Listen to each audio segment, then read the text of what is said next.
we're going to take a look at another way of doing matching, and this is very specifically related to the stateful nature of IP tables.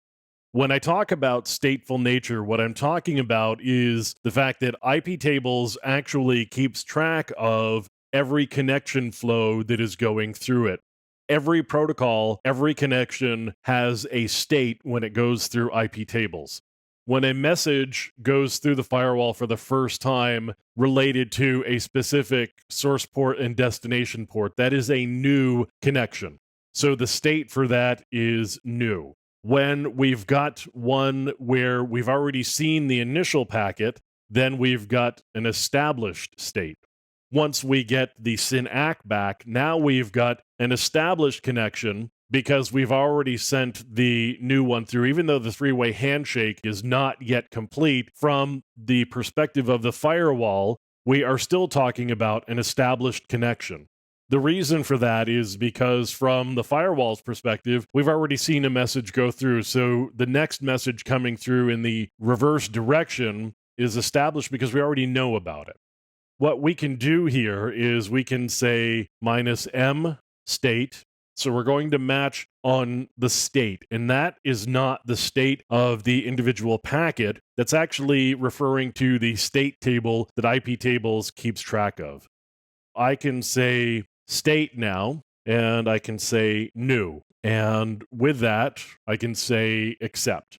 So new messages, I'm going to accept.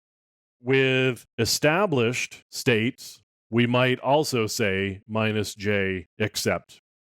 Now, the other state that's a little bit harder to explain is the related state. This is a little bit easier to understand when you think about FTP, and maybe you don't know how FTP actually works at a protocol level. What happens with FTP is your client establishes a connection with the server. When you are connecting to the server and asking for a file to be sent to you, in some cases, specifically cases where you are using active FTP rather than passive FTP, in most cases, this is handled by the client and it's not something you're even aware of necessarily. But if you are using an active FTP server, what happens is a connection comes back to you from the server. This is a brand new connection. But from the perspective of IP tables, we already knew about this because it's FTP, it's a different port, yes. But since we already knew about the control channel connection, we kind of expected a data channel connection as well. So that related means that it's associated with an established connection.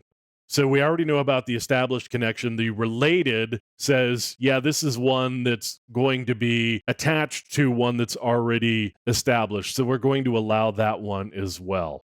Now, there is another state. We can say invalid. Those are ones that you may want to discard. Eventually, you may see just an invalid state. And certainly those are ones you probably want to dump, if not maybe log. When we're talking about matching state, we are talking about new, we're talking about established, and we are talking about related primarily. Although an invalid state is possible, that just means that the packet for some reason couldn't be identified, and so we just don't know what it is.